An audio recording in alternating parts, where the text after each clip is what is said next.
super pie. I haven't had a Diet Coke in a long, long time. Alright, you guys ready? Because we're starting now. Alright, so we're going to jump right into this. This is going to be a shorter podcast, 45 to 60 minutes. But we're going to start trying to get out 2 podcasts a week every Thursday and Saturday. So our first topic is the Syrian civil war. So, Trevor, can you start us off with some necessary exposition information? Yeah. So it's been going on for about 5.5 years. It's a four-sided civil war between the government, ISIS, other rebels, and then the Kurds, which is like an ethnic group that own a corner of the country. And it's a big deal because it involves pretty much all the major powers, like Russia's involved, Iran, Saudi Arabia, us, NATO. And it's pretty much just like the big thing going on recently is that in Syria and Iraq, the two countries the war is kind of spilling into, the main city that ISIS owns, Mosul, is very close to getting reconquered by the Kurds, and the largest city owned by the Syrian rebels is very close to getting retaken by the Assad government. Mm-hmm. And Mosul, at least from an American's perspective, or I mean, I'd say almost anybody's perspective, as long as you don't like ISIS, taking back Mosul is a huge deal because A, it's to my knowledge the most populous city ISIS controls, and B, it's where the mosque where the Islamic State was declared. Before that, they had a previous name, and so it's a huge symbolic victory. I guess election-wise, it would help Hillary Clinton hurt Trump. Aleppo, once Aleppo falls completely, it's kind of like the rebels are pretty much on their like last days. Basically, they don't really control any major as much populated territory. Especially with the accelerated Russian ground Air Force game, the Russians are now bombing through air bases in Iran, so presumably they're able to do more heavier bombing runs. The green is the rebels, by the way, everyone. So you can see visually that they're totally fucked up. Yeah, they're kind of, the big green strip at the bottom is pretty much very unpopulated to my knowledge. And yeah, the Russians are pretty much severely been bombing because they've been not focusing on ISIS. They've been almost exclusively focusing on the rebels. ISIS is black, by the way. Yeah, and ISIS has been pretty much losing territory fast too, just because the Kurds have been gaining ground, and the ISIS has been grounded. ISIS has been carpet bombed by everybody, basically. Maybe not carpet bombed, but tactically bombed by everybody. When I was asking Trevor about this, I was like, "Oh shit, we have all their looks on their oil fields. Can't we just bomb those?" And Trevor was like, "We already did, probably all of them." I was like, "Oh, that's good." Yeah, Syria does not, despite being in the Middle East, is not like a major oil producer. I assume they make enough to export a little, but it's nothing like a Gulf state. Mm-hmm. Yeah, so it's pretty much what it looks like is we're gonna beat ISIS like within the year, at least get them out of Iraq, and we'll be able to say, hey, look, we succeeded in restabilizing Iraq, and we beat more than the current situation at least. And it's like, oh look, we're really beating back ISIS in Syria, but the rebels that we initially supported, and I think officially still support, are gonna like inevitably lose, and Assad will essentially be able to take back power. The article that Josh put a second ago makes a very interesting comment that a lot of the militias that support Assad don't really fully support him, and so that's kind of led to this weird situation where even if Assad more schism. It's like even if Assad takes power back, it's going to be like a very decentralized government, and it's going to take years for him to be able to get all these militias back on his side. Now, here's the question, though. After the fall of the Islamic State, what is going to happen to the tens of thousands of ISIS-trained militants? These guys' beards look like they're painted on. They're gonna move somewhere else. I've heard people, very interesting people, argue that they'll head to like another place where there's Islamic-related conflict, so parts of Southeast Asia. So maybe they would go to like the Muslim insurgency in Thailand, groups in Indonesia. Basically, it's like a petri dish. Oh man, look at this guy's biceps. And the culture basically just he's totally a natty. He's gonna like. I don't know. Maybe. He might have been training his whole life. Yeah. Probably what they're gonna do is a lot of them are gonna get arrested because a lot of these are like British citizens, and they're gonna be because they're aware of the people that moved to Syria. So a lot that are EU citizens are probably gonna get detained. A lot are probably gonna go back to where they're from. A lot are from Turkmenistan, oddly enough. I don't know why. I've just known that ISIS has had a lot of support by Turkmenis. So a lot are probably just going to go back. A lot are going to get arrested. Ahmed And then the Ismail ones that, himself had previously lynched military intel officer Rafat Hassan on the streets of Maisfeth for investigating smuggling. huh? Yeah, I think in the end, pretty much, there's most will get wiped out, and then that culture that's left is just going to go somewhere else where it can, like, regrow. And then we're going to have another terrorist situation like the one we have now. Like, Mm. instead of Afghanistan, it became Syria. And then instead of Syria, maybe it's somewhere else. Badger noted that not all of the incidents were on the same scale as the one in Hama, but they have become more regular occurrences. Schneider said as the political, social, and ethnic fragmentation of Syria's battered landscape steepens. Yeah, another thing about the Syrian government, this is another article I didn't put up, but Assad has actually a lot of Sunni, like, people have argued that he has a lot of Sunni support, like a lot of his top people are Sunni, Mm-hmm. but that even if he were to take back power back, there are elements within his government outside of his group, the Alawite, that are still grievances. Like they're pro Assad, but even when they take power back, they're still gonna have tons of issues. Well, there is a decent amount of sectarianism in Syria, but it isn't strictly along. What's the Sectarian biggest lines. strategic point on this map? Oh, well, I guess technically the West Coast where Latkia is where the Russian base is. So if the rebels, I think at one point the rebels almost took it back before the Russian intervention. If I knew the land force numbers, man, I could devise a plan. They should put me in charge of someone. Yeah, I can't think of anything of terrible strategic value other than like freeways. I guess Aleppo is pretty central, and Homs just because that's how you get like north and south. See, they couldn't push up to this area anyways because then they'll be vulnerable here and they'll just be surrounded on Yeah. both sides again. So I think to answer Nick's question, I think a lot of it's just a lot of localism. It's not very like they don't really. I don't think a lot of it's strictly like sectarian. It's just a Yeah. lot of people, just a lot of anarchy going on for A lot of patronage too. yeah, patronage systems, a lot of local support. I mean, it's been going on for in 3 weeks. It'll be gone for 5.5 years. I didn't realize it had been 5.5 years, but then I like about as long as that One Piece arc. Yeah, I mean to put it Dressrosa. Yeah. to put it in perspective, Nick, how long have you had your license? Shoot, I guess senior year, early senior year. Yeah, so this was before that. Yeah. This no. has been going for a year. I had just gotten my license when this happened. I remember. That's I gonna get remember weirder during the every year. 2012 election, there was the debate about airstrikes. Like, I think Obama said initially we weren't going to do airstrikes, and then he pivoted 2 months before the election. Guess what? We're doing airstrikes now, and then like the Romney campaign jumped on that, and it was just like, Yeah, see, I mean, you're right all along. I mean, didn't ISIS expand then in 2012? Because the first year of the war in 2011, it wasn't as big. Yeah, but nobody really heard about ISIS until 2 years ago. Yeah. Well, Yeah. the reason ISIS got big was because they were able to steamroll through Iraq, because the or at least the more common narrative is that the majority Shia military didn't really want to defend the pro-Sunni parts of the north, and then they fled, and then that's how ISIS was able to go in through a power vacuum. Like we The hit, people in this area we are hit so fucked. we hit peak ISIS hysteria, I think, about 2 years ago. Yeah, that's the peak. I mean, Well, for America, I'm sure the French are in peak right now. oh yeah, but I mean like Yeah, that's true. a year. I mean like even like last year, there were cities that ISIS controlled that the Kurds and the government had combined to take back a few. So I mean, they've been in. But it was at its greatest extent 2 years Yeah, ago. it's just like it hasn't been talked about that they've been in decline, and this whole situation has just been very under discussed. So We talk about the fear aspects of it. We don't talk about like yeah, We The care about the on-the-ground. flashiness. yeah. I mean, one statistic I pointed out, probably the current estimate right now for deaths in this war is 500,000. That's not too bad. It's not a big country though, so that feels like a lot. If that was in America, it would be like 5 million. yeah, that's about 5% of the population. Yeah, and of then like Syria. a huge, like maybe several million are being displaced because not all are going to Europe. A lot just go to like, just immediately like Jordan. The rich ones go to the Gulf states. Yeah, once they could afford it, just became a diaspora and moved to other places. A lot in Lebanon. I mean, it's everywhere. So I mean, and a lot of these cities. Yeah, are it's just actually ruins. it's under talked about.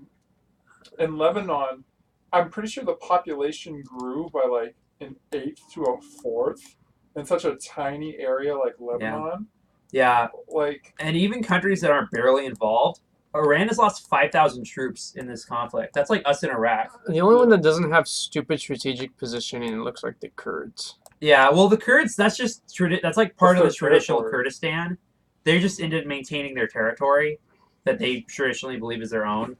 It's like it's just such random takeover spots for ISIS, the rebels, and even these guys. The government is in the more west coast Al-Awadi area where they're based in, near the capital and the coast. Like, look at this dumbass spot. What was the point? I think it's just they've been able to maintain it through air support, and that's why they have it. Because you don't want to lose a city to ISIS because they're gonna kill everybody. Right. You don't. Yeah. So even if you have to use air support, and even if it's really costly, they're gonna defend whatever they can. Because if you lose to ISIS, It's just not practical, though. yeah. It's really interesting that we might get an actual independent Kurdistan out of this. I don't. Unlikely, but It's unlikely. I think the Iraqis have stated because they're about to. The Iraqi military actually states when they're gonna like take a city from ISIS. They're like, next month we're taking this city. They announce it ahead of time for some unique reasons. The Kurds have stated right before they're gonna take Mosul. They've stated that they're gonna go out of their way, and they say we're not gonna go back to the old system. Like they're going to try to do even more autonomy from the Iraqi government, and I think if Assad eventually takes power back, the Kurds are either going to make an even closer agreement to the Iraqis, or they're just going to be even more separate. Because the Kurds have actually become very pro-democracy recently. They actually formed the Syrian Democratic Forces with a bunch of other ethnic militias in that region. And they're like, oh yeah, we'll make a democracy when the war ends, when that happens several years from now. We're definitely in like the third quarter of the war, I would say, which is saying a lot. This could be an 8-year war. We need a sport analogy that involves 4 different teams at one time. What's a 1v1v1v sport? Does that exist? Is there like a martial art like that? I don't know. No, I don't think so. There should be a sport like that. There should be like 1v1v1v basketball or something. That'd be insane. Yeah, it'd be sick. There should be more sports that definitely use more than just 2 teams. Well, there's like That way there could be like a battle royale you situation. can have like paintballing. If you do more than one person. Oh yeah, That's true. Paintball, that's true. Yeah, you guys want to try to do? Let's go to San Francisco. Yeah, We got bad news for everyone in San Francisco. Your city. Take it away, Trevor. So Nick also saw this other article we talked about, the guy who read through all the San Francisco Chronicle rent reports. Yeah. Yeah, basically since like the 50s, San Francisco rent, even when you adjust for inflation, averages 6.6% a year, which in layman's terms means like your rent is always doomed. It will go up forever. And basically this guy's arguing that this current situation, they will never be able to build enough to actually change anything. So at best, even if they build a ton, they might be able to make rent flat. But what they've seen is even in years with really high new units coming out, it's just reduced it to like a percentage or 2. So pretty much, unless this economic situation in San Francisco changes, like for some reason all the tech companies just flee to Portland or something, it's doomed. It's gonna be expensive forever. And the thing is people like to say, oh well, New York on average is more expensive. Usually that's just doing Manhattan, and even then that's kind of like. Who wants to live in Manhattan? The other thing with Manhattan is but there's cheaper areas. there's cheaper places in Manhattan. Like nice. Yeah, like places near Columbia University are actually like 2,000, which is not. It's expensive, but it's not bad. Yeah, like It says 4%, 2%, never a serious decline. Just faster to add jobs and housing. Yeah, but if you're comparing like places like that to the Mission District, You know what's cool about this though? Is heavy roommate culture. yeah, heavy roommate in a room like this. Yeah. Dude, I could be fine with that. I'm Yeah, a small, you wanna have compact You want guy. to have 3 other people living here? Dude, I could totally. do I that. did 4 people in a 2-bedroom, 2-bath. I could and that totally was do like that. for a year, and I was like, Not all of us are not compact, man. I'm pretty compact. I'm not compact. I could roll with this. I could sleep on could that couch. I could do I could do a roommate, But like the cheapest rent on Zillow right now for San Francisco is a 2-bedroom, 1 bath that's 600 square feet. That means you have to share a bedroom with like another guy for like 100 square feet. Basically, your entire room is either you're gonna get a bunk bed or your entire room is just gonna be beds. These people should just make more money. That sounds like a capital idea. Yeah, although like a 2-bedroom going for $2,300 a month, and that's like the cheapest I could find. That's like, yeah, you pretty much have to make 40. Yeah, they say that realistically to live there on your own, now you have to make like The median's $4,000 for a single bedroom home. yeah, that is so. Usually the way you just if you can afford rent is you take the monthly rent and you multiply it by 40. And then if your income is that level or higher, you can afford. To live in San So Francisco, 4,000 times 40 is But Abato's numbers says it to seems live in fairly San Francisco volatile. comfortably, you need to be in the top 5% of incomes. Abato's Yeah, number probably seems to more. be fairly volatile. However, last month, for example, the site recorded a 5% drop in the city median. I think it fluctuates per month, but year by year it still stays pretty Creeping constant. up. There's a trend up. Yeah, because seasonally people And move more in season. Here's another unfortunate thing about San Francisco, at least for males anyway, surplus of men Oh yeah, due to tech culture. tech industry. You got to deal with your gender issue. Yeah. Girls can program too. That's another reason not to go to San Jose, too. Yeah, San Jose, it's the same thing. But that means there's more girls in one area somewhere. Yeah, DC. Is that really the case? Supposedly, That's interesting. I have no idea why. I wouldn't think so because I'd still think that being a political staffer would have still Yeah, but there's male only slanted. there's It's probably evening out now, the though. entire Yeah. congressional staff is 5,000 people. That's true, but That's- still for think tanks and stuff, I think as well. Yeah, I don't know. But that's a good thing if it's changing. I hear it's not. Yeah, I hear it's not San Francisco level by any stretch. Mm. Yeah, that's a whole nother topic. There are many people who have written about dating in San Francisco from a girl's perspective. They're very interesting, and you learn a lot from them. But there's a lot of weird guys in San Francisco. Yeah, that's the TLDR basically. All right, and now we have the Rio U.S. swimmers not robbed story. Actually was hearing this in passing on the radio, so I thought that was really funny. But what I heard was basically that they had conflicting stories, and that's how they got caught. And then they also were on camera at the village, the little village. The Olympic Village. Yeah, and they were totally fine. But can you give more insight on this? Well, first off, as any good person knows when committing a crime, you got to have the same story, or the cops are going to figure it out pretty quickly. Yeah, they had time to plan it too. Yeah. They had time to go over each other's stories. Yeah, they could have, and it's Brazil. Like But it's they not didn't like even need to lie about it in the first place. Shut up, Nick. hey, If anything I've ever learned, it's that lying is wholly necessary in almost any given But situation. you need to look at the opportunity cost on this. Yeah, the opportunity cost is hilarious. It's like, okay, because the thing, they paid, so they basically broke a door. Some guy yelled at them. They gave them money and left, and then claimed he robbed. I'm pretty sure it's Brazil. I'm pretty sure they just gave a guy $20 and just left. I doubt, like, knobs in Brazil are insanely expensive. Unless the guy, like, broke a door completely. I'm pretty sure it was just, like, he broke the knob or something. And then some guy yelled at him. He paid, left, and said he was robbed. He could have just easily never said he was robbed. Would have saved so much effort. He's just lying for lying's sake. This article says he paid for the damage at the petrol station, offered to pay for the damage. The Americans paid and left, and armed security guards intervened, he said. One guard had drawn his gun after one of the swimmers began behaving erratically. Erotically. Whatever, man. That would be pretty Sorry. something. It gets him off. Maybe that's why he lied, man. Maybe that's why. He gets off on that.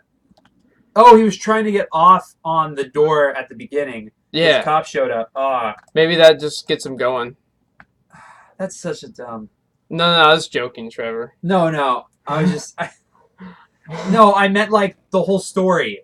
Not your thing you said, just the whole story. Gunners Bentz and Jack Conger were taken off the U.S.-bound plane at Rio de Janeiro airport on Wednesday night and were seen entering the Rio police station for questioning on Thursday afternoon. Teammate James Finnegan has also remained in Brazil. Now the question is, what? Oh yeah, the guy who did the original crime is already back in America. So this whole story is just kind of Yeah, weird that's that even anybody's funnier. even talking about it. Will they even be charged with anything? I don't know. They broke a doorknob and lied about it.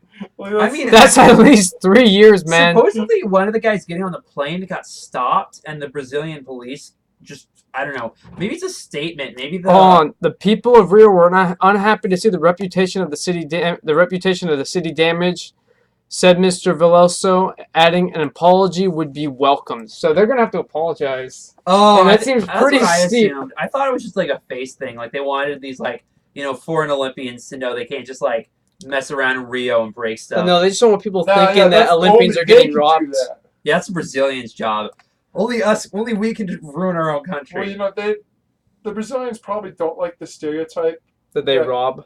But the fact of the matter is that 1 in 4, I think it might even be 1 in 3 tourists that visit Rio get pickpocketed. It's an absurdly high number. So Damn, pickpocketed? They got yeah, that's a pretty neat crime stat because that's like a skill crime. yeah, I know they're talented at it. Well, us Americans are very very bad pickpockets. I don't know why, but Yeah, even if you go to nice parts of Europe, they're still like, oh yeah, watch out for pickpockets. And I'm like, Yeah. nobody's ever told me to watch out for that in San Francisco. It seems like such a hard thing to be good at too. maybe it's just something that comes more with Maybe it's because culture. maybe it's the pockets. You know, they wear shorts there, but like America, we have these deep ass pockets. That's true. Also, that's tight to the skin. Yep. So it's like, Maybe that's it. Yeah. It's our pockets. And girls wear purses and they don't really have pockets. All right. You want to jump to the prison story? Yeah, we can jump to the prison stories. Justice Department says it will end the use of private prisons. Bernie finally got what he wanted, I guess.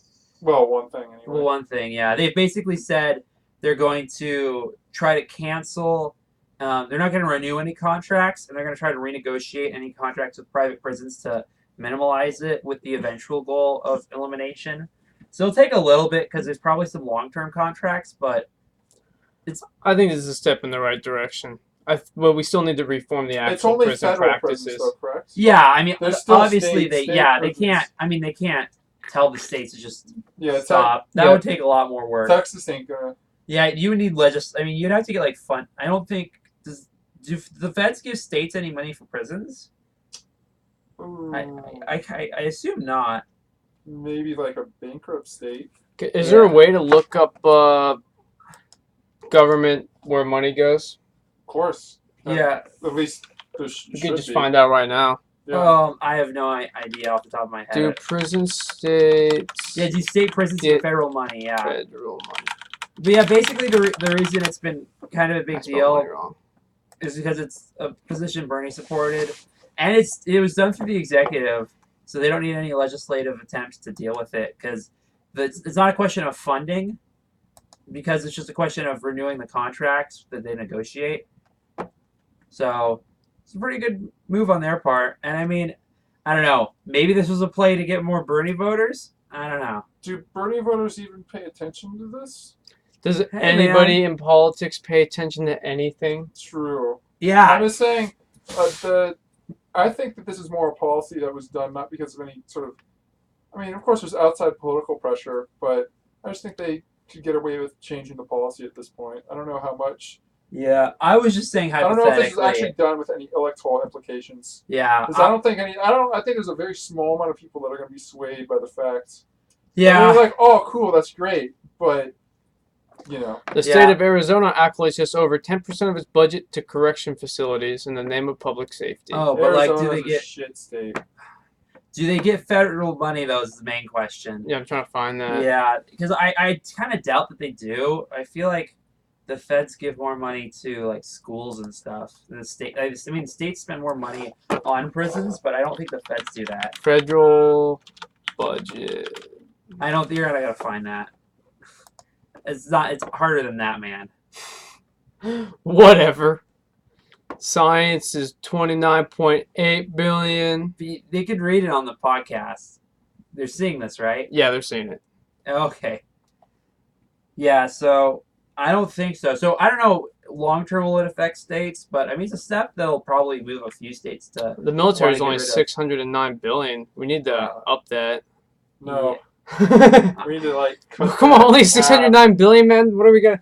What kind of dumbass military is that? It's almost half the world's military spending on Yeah. a country currently not in a long-term active. Well, that doesn't ground sound war. like more than half. No, we've constantly been at war. I meant a Since ground war. World War II. Which we should change. I meant the ground war we're not currently in. We don't have a bunch of troops going around doing stuff. And $160 billion towards veteran benefits. The funny thing is there's a lot of fiscal conservatives that are out there that are like, all right, we need to make some serious cuts to the federal budget. Like education. But 90% of this shit is off limits. Yeah, it's like Social Security, you can't cut that now. Medicare, you can't cut. Military, you can't cut. Veterans benefits, obviously, you can't cut. Well, we don't need that education and science shit, so just cut the $102 billion budget which is 3% of the budget, and then cut some of that science shit, which is 1%. The deficit's been going. I mean, the deficit's still high, but I the mean, deficit is it's projected to going down. rise again, though. Oh yeah, old people, man, classic. Fucking old people. Yeah, I know, they're so fucking useless, always asking for shit, entitled fucks. Yeah. Old people are entitled attention whorey fucks. They really are. Alright, let's go back to the prison system. What were you saying about that? I didn't really have a huge amount left on the prison system. Yates said there are 13 privately run facilities in the Bureau of Prison Systems. They will not close overnight. Well, that's obvious. Yeah. The other story that we really had was the Trump story. Donald Trump. Yeah, we saved the best for last. Donald Trump appoints media firebrand to run campaign. So, the head of Breitbart, or one of the heads, is now the head of Trump's campaign, which means that a fringe far-right alt group, you just Google and open up like a tab of Breitbart, the news website, just to give like a context. Breitbart. Yeah, like they do stuff like, it's like Drudge Report on steroids, because Breitbart was launched I love that. by Drudge people. Yeah, but like it's Andrew Breitbart was like, he was a Drudge guy. Yeah, but like he this is went like off and found his own like- thing, and then he got murdered by the U.S. government. But I mean, like, this is a lot bigger because Drudge just says aggregate. Yeah, Drudge. This is like actual original reporting. They do a lot of, most of their stuff is still aggregate. Uh-huh. It's just they make it disguised. Do you know if they went to Occidental College and interviewed people I knew? Really? Yeah, this is like a year ago. It's Wow. pretty funny. Well, about what? You know, the whole Oxy United for Black Liberation. Oh wow. Yeah, that was kind of. Yeah, like if you Lesbian feminist website apologizes hilariously for white supremacy in sausage party here, like review. click on that. Like that's a good example. Go down a little. It's probably from another. It's like. Oh, this is an original. Yeah, because Kick-ass they made lesbian and jokes about, That's hilarious. they made jokes about Muslims, or at least Arabs, Hispanics, and Jews. Hold on, this is...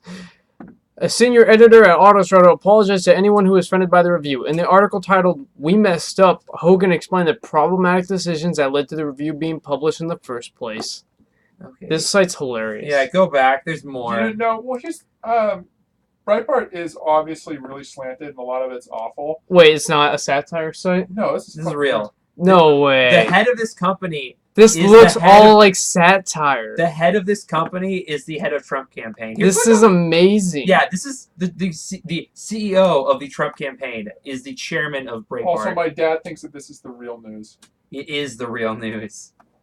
This Hashtag are you sarcasm. sure you guys? Hashtag sarcasm. Yeah, No, this is real. This is very. Maybe it's real, but maybe the person making it real is basically just No, using this is satire a as a premise. This is a Actually, real. well, I mean, there is the Milo argument that Milo is a satirist that we're just not aware of. But this is This is- you know, every once in a while you see a diamond in the rough story that didn't get any attention. However, it's such a bullshit point of view that it's like, Well, it seems like they publish a lot of articles. Yeah, like, yeah, they also Broken have- Clock. Yeah, they have a lot. The big deal with Breitbart is that a lot of people will watch Fox News for the news, but they'll go to Breitbart for the opinion. So that's what a lot of people have been doing, and it's kind of like the main alt-right like website. And the fact that Trump has this is had this is probably the most influential conservative website on the planet. Yeah, and it's like very far right. And the fact that they're managing Trump's campaign basically means that Trump's doubling down. He's not pivoting at all. He's doing the complete opposite of a pivot, which is nosediving. Let's just go straight gold water. Yeah, like he's pretty much trying to lose more. Because, like, that's an interesting conspiracy that he is actually trying to lose the election at this point. Honestly, this election is. I mean, it's like what Josh said. Well, how would you know this site isn't satire? Yeah, I honestly didn't. I thought it was satire when you guys Like, led the me to first this. article is you know what? The fact that you thought that was satire is deeply disturbing. The first article is Trump's black support grows 6 times in week. Yeah, I saw that. Is it really? That And means it was a picture of Trump with a bunch of black people. How is that not satire? Then this is definitely one of the better days. Then this is pretty funny. Yeah, I can't move down well. Oh, Trump's black support grows 6 times in week. You know, from apparently 12 people to no, it's 72 14.6% according to the LAUSC National Tracking Poll. And it was Trump- 4.6% and 5.4% between August 1st and August Wait, 11th. Did you say Trump's black support is 14.6%? Yes, it is. Okay, that USC that poll's company bad. is complete That's shit. that's terrible. There's no way. Yeah. I get Trump. Hey, Trump gave that speech in Milwaukee. Hey man, maybe they were really swayed you by said it. Democrats are taking you all for a ride. Hey, you know Hillary Clinton carries hot sauce with her? So, yeah. I think What does that have to do with anything? well, that's how she got black support. Maybe Trump. I don't think that. You don't think she said it, man? Yeah, that's how she gets. That's also how she gets Southern whites, Hispanics, and Asians to vote for her. The hot sauce. Everybody, thing was brilliant. Everybody likes hot sauce. I don't like hot sauce. I hate spicy stuff. Oh, hey man, no calories. It adds flavor. That's true. Hot's not a flavor. Fuck That's not a off. flavor. Hot's not a fucking flavor. flavor. Oh, it's hotter now. That's not a flavor. Okay. No, So I like Trump, no, but there's cold's a flavor now. talk about Trump's black I'm support. gonna put it in the real quick, refrigerator to add flavor. though. Talk about Trump's black support real quick though. I do think it's probably really unlikely that he's at 1 or 2%, but he's definitely not at 10%. He's probably around. Yeah, he's at 14%. He's Did probably you around not see the 3 or poll? 4. What did Romney get? Romney got 6. Okay. I that's- don't think you can conceivably do much worse. Than Yeah, that. It says from the Daybreak poll. I've never fucking heard of that. That's So- not a poll. You know what? I've often had the thought that I want to make up my own polling company and distribute it like fake results through the Twitter sphere and see if people actually buy it. Oh, they will. Totally. I bet I can If you get can it, get- I bet if I can get it trending on the alt right if I just make it a little bit professional looking because I know how to do polling. I know all the polling methods and how to construct it. I don't need to. It doesn't even need to. We can just claim it's scientific and see if we can get any citations. Yeah. Oh, totally. You I'm could. pretty sure Zogby makes up his numbers. Oh yeah, easily. Actually, you saw Drudge today. Drudge Well, it's really easy to fudge numbers and stuff like this. All you have to do is make up a starting point. Now here's the interesting thing: the reliability, the increasing reliability of internet polls. Because 8 years ago, 12 years ago, any poll that was taken on the internet was considered a fucking joke. Well, I mean, Now, Yeah, because of the population sample too. 'Cause, Yeah, like, you're well, taking it's 'cause very nobody very wants- now it's much more of a representative sample. It's still pretty inaccurate, but the reason it's become more representative is because everyone uses the internet. Well, Yeah. now phones can be really fucked up too because like a lot of people have disconnected phone lines. yeah, or like convincing somebody to answer a poll on the phone is hard. They do generally. No, you know what? It's not that hard. Not a couple of years ago, in high school, me and my friend, we were just, we thought it would be funny to pretend to be surveyors and call a bunch of random people. And we did that, and almost everyone answered our questions. Whoa. That sounds That's pretty funny. Wow. You should be. And a we were pollster. asking some pretty off-the-wall questions. I can't remember any of the questions we asked, but they were off the wall. Can Oh, we do this sometime? Oh, yeah, we could test it. Yeah. I'd love to do that. Yeah. Next episode, we'll. And maybe Next stuff episode. has changed in a couple of years, I got but a it phone book. worked. I got a phone book in my house. I'll call like 10 random people. Yeah, we could We try can that. use real statistics. We'll figure out what it's a good And sample let's size. ask Hi, some random ass questions. This is NIG polling. We're gonna have to come with a better name than Nick polling. Yeah, Like, we you can't use be my that name. off the wall. It has to be at least a We can call little. it Nick polling. Yeah, this is the Palumbo Nick Polling Reports. Research Club. This is Palumbo Reports. Yeah, we're the polling. Yeah, Palumba is a professional in us. Yeah, well, the Palumba polling The Palumba Polling Company. No, we should have it PPP still. Palumbo Policy Polling. Palumba politics polling. Oh, that'd be fun as fuck. Yeah, we'd like to ask you some questions. This will be on the next episode or Yeah, the one we're after. doing this. Just Okay. like Yeah, we'll have plenty of time to call people and see that. Yeah, you got we need a couple of questions though. Oh yeah, no, we're gonna have at least 10 questions and like 5 total nonsense questions. Wait, could we do a legit poll of Livermore? yeah, Possibly, yeah. We could do a legit poll of Livermore to see who people are voting for. yeah, or we could also Absolutely. ask really specific silly questions. How many Yeah. people approve of the outlet mall? Do you believe green jelly beans causes acne? Can we do chemtrails questions? Chemtrails. Yes, we need a chemtrails question. We could do any kind of question, really. Yeah. Dude, we got to do something that's like accurate. We need to can't start, just do it. we We need can't to just do a start birth off with certificate. good questions though. Like, Yeah. we need to do At least a Trump couple good And then serious we got to make the questions. other ones sound like they're for like like there's a safety recall. So like green M&Ms. If you phrase it the right way, it'd be like Hey, we could have a color-centric focus. Be like, how do you feel about green M&Ms? Do you believe green jelly beans cause any number of diseases? And just go down the line. How do you feel about green dye? Like we can nail it. We can make it more specific instead of broad. Like, how do you feel about green dye? But in that sphere. Yeah, I think going back to Trump though. Yeah, afterwards, going back to Trump after all the Yeah. green questions. I think with Trump, I mean, is there a correlation between green dye and Donald Trump? We could ask Green Party questions too right afterwards. oh, we asked the See if- vaccination question. We could just Oh, yeah. and they can make a fake connection going, hey, maybe they're testing the association with green and seeing if it's positive or negative. That's funny. I think another thing with the Trump campaign switch up is that the way that most people describe this guy is pretty much all Trump's gonna do is basically He's a film director. He made he's- The Undefeated. he's literally just gonna go double or nothing on everything. You I know mean, Roger Ailes is Trump's debate All support in. plus this guy. All in. It's just gonna be this literally when he debates Hillary, if he debates Hillary, it's just gonna be like a sewage fest. You know what's funny?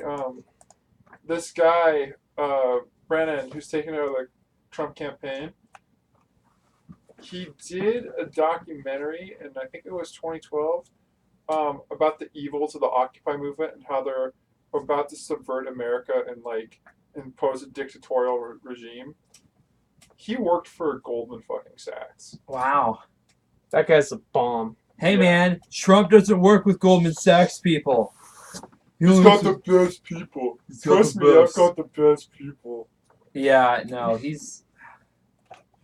Yeah, I The mean, sad thing is, at one point with Manafort and Stone, they are technically the best people. yeah, it's just Trump doesn't listen to them. So Manafort's Yeah. like, I can't be a campaign manager for somebody who won't listen to me. Well, It's the Comrade Adolf Hitler problem. Manafort deserves to be in prison. Yeah, I mean, did you see that It thing? doesn't matter Oh, if you have the best the other people if you don't day listen to they them. Ask Adolf Hitler. they have proof that Manafort got huge payments from the former pro-Russian leader of Ukraine. Like there were multiple, And other Russian oligarchs. yeah, like many millions of dollars from pro-Russian, like pro-Putin oligarchs in Ukraine that supported him. He literally tried to subvert U.S. policy in Ukraine. He is the number 2 campaign guy for Trump right now. Formerly number 1. I think they need to bring back Corey Lewandowski. They really do. I mean, he's oldie but a goldie. Oh, what? Oldie but a goldie. He's He's a CNN contributor now, isn't he? well, yeah. I mean, Oh, so is guys. everybody. Oh, guys, there's big news that just popped up. What? Jared Leto is joining the Blade Runner sequel. Okay. Okay. I That's forgot huge. that they were even going to make a Blade Runner They're making a Blade Runner sequel. That's why they brought on Jared Leto. Does the book have a sequel? I don't know much about. There's also that new Pennywise it's movie. being done by, now that I remember, it's being done by, Oh, you know what? You know what's a better film to talk about? what? New Pennywise. New Pennywise. Yeah, you know the Pennywise, that book and that one movie with the clown. No. No, I'm sorry, man. Oh well, Pennywise is this clown, and his thing Wait, was what? that he was an innocent clown. It's a horror movie, and Oh, he- Stephen I King recognize novel? that clown. well, they're gonna have a new one, and it's gonna look like that.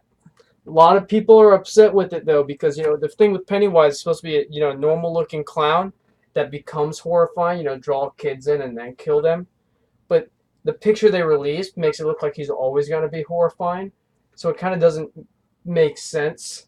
Wait, Because who's gonna come over to a horrifying looking clown? He's all hunchback and fucked up looking. How is that gonna draw anyone in? That's not honey. That's vinegar. The thing is horror movies are so cheap to produce and usually make enough money that if it's an established brand that they can convince a producer to make. Who's gonna come over to that guy? It's gonna Say, make, here, kid, come over. it's gonna make Hey, money. I wouldn't come over to that fucking clown. It's You know what? I might. I hate clowns. It's gonna make a bunch of Oh. money because it's gonna have like a $2 million budget. It's gonna make like 20 because horror fans are the worst, and then they're just gonna keep making more. It's probably like a reboot. They'll make sequels. Boom. All the money you need. My friend Gabe was so fucking terrified of this movie when we were kids. Really? He always hyped it up as one of the most freaky movies ever. Is this? I watched it. I was like, I can play a clip of Pennywise. Have you guys ever seen the movie? No, I haven't heard of it. I've seen that clown. I've seen that clown, but I've never. It's very actually... Stephen King wrote it, the book. Huh? Then I'm surprised I haven't heard of it then. I don't think I've ever read a Stephen King novel. Here's a Really? clip. Yeah, man. I'm an uneducated plebe. I'm a Philistine. I don't read books. What's your favorite Stephen King novel? Marcus? Dark Tower, man. You've never read Horror movies are shitty, no matter when they were made. Especially even older. Even the good horror movies. And this is considered a good horror movie. See, it's like drawing a kid in, and she's like, "Oh, look, a clown," and then he killed her. This is considered one of the good horror movies. I think we're making another Chucky. Oh yeah, like I said. Chucky's one of the good horror movies. Chucky fucking like sucks. like I said, like It's still one of the good horror movies. like Paranormal Activity, like those movies made so much money, and their budgets are like dirt. I've never seen Because Paranormal because the Activity. thing is horror No, movies. I've seen the first one. Horror movies are the kind of movies that people actually pay to see because seeing them in a movie theater is like a much better experience. I just think of horror movies. As Our new something seats at the movie theater are so Oh, awesome. aren't they great? Yeah. But that's probably why they're still big, is because so few people are going to movies these days. It's the atmosphere And now. then, yeah, horror movies are the best movies for like creating a good atmosphere, for like a movie theater actually helping it. That's probably what motivates I it. don't know. I've been. They should just start playing TV shows at movie theaters. Movie theaters should just transition. No, they did. They played the NBA finals. Yeah, they do. At the Vine. Yeah, the Vine. I mean, the Vine does all kinds of stuff. They did hockey. Movie playoffs theaters should too. just start transitioning away from movies because movies is gonna be dead eventually. Not just movies. Not just movies. Yeah. Yeah, I mean, especially now with TV miniseries and I would. stuff. I would love movie theaters are great for sports events. Yeah, I watched the Raider Vikings game at the Vine a while ago. Oh, If you guys want to pinpoint my location more, now you have another location to find me. I think actually was it in Minnesota? No. Oh, Were you in Minnesota? Oh, well, the game was in I Minnesota. was at that game. Oh, you were at that game? Yes, It was like in 2011. the Raiders won that game, if I recall. Yes, they did. I was there in this freezing winter of And then we Minnesota were, I think to watch my team lose. we were either 7-4 afterwards. Yeah, we were 7-4 afterwards, and then Tebow. Fucking TiVo. And then that year, man. I literally walked in the freezing snow of downtown Minnesota just to watch a team lose in the worst stadium ever built. All right, It didn't have a roof. it's been about 45 minutes, so this is the end of the podcast for today. But we're gonna start doing 2 podcasts a week starting next week. Nick's got stuff to do. He's gonna go get totally fucking drunk at a wedding. Trevor's got to do stuff, and I'll be here all week. So if you guys ever message us, I'll be here to read it and ignore you. All right. I'll respond. Well, I'll let Trevor know about it, and he can respond. All right. See you guys.